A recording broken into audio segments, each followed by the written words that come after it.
What's going on, brothers and sisters? So today, I want a short video about how to deal with a toxic person who is covert in trying to smear campaign you, trying to lie about you, create a narrative, craft a narrative. What's going on, guys? I'm Lodonis Dragonstorm, your seer and sage. Hail to all my fellow survivors and thrivers of narcissistic abuse. If you are dealing with like a covert manipulator, liar, toxic person who is trying to craft a narrative about you, and this is within close quarters, craft a narrative about you. They're treating you unfairly, and in order for them to hide the shame, or to hide that they are, indeed treating you poorly, what they will do most times is behind your back create a narrative with others that they feel they have control over, whether they're subordinates at work or in a home situation, a family dynamic, in order to create the image that the reason they're talking bad about you or the reason they're doing you dirt is because you're the bad person. You may not even know this is going on. If you're intuitive, if you listen to your gut instincts, you will know and feel the difference in energy. This is what you do. When you're around that person and their friends, co-workers, family, whatever it is, just smile. Smile. Don't interact all too much.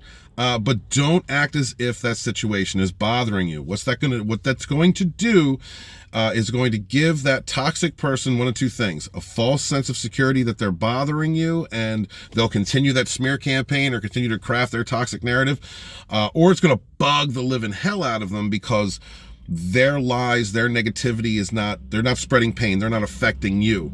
And so they're going to do the same thing. No matter what, they're going to keep lying and trying to craft a narrative. This is what covert toxic people do.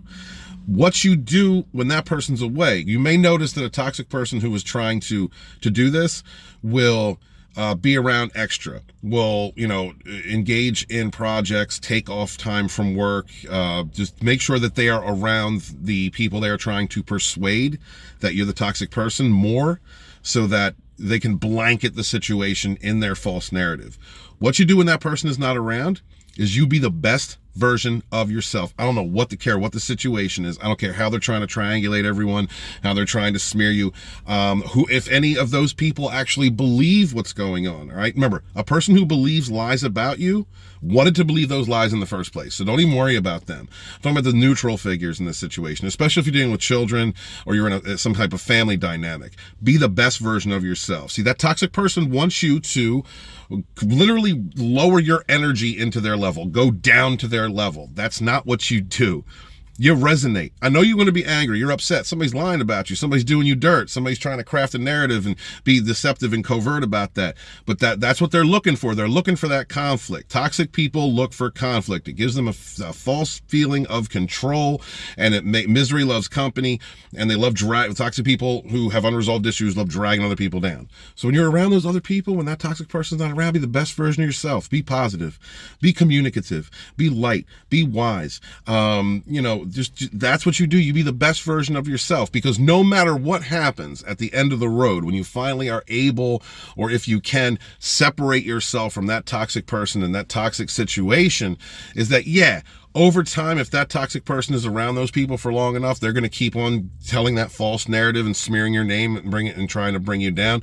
But those people, those neutral people, will always have the memory of, so-and-so never acted like that with me. So-and-so was always nice, was always positive. Like, so-and-so, I don't understand. There's something wrong here. Eventually, they might cut through that cognitive fog.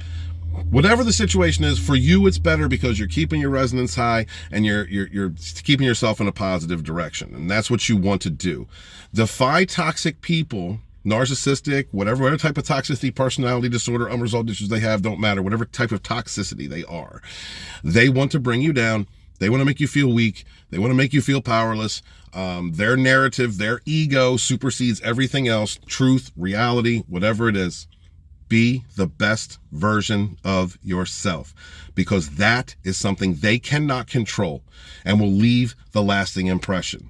All right. Thank you guys so much for being here. Please remember to follow or subscribe. Peace. Much love to y'all.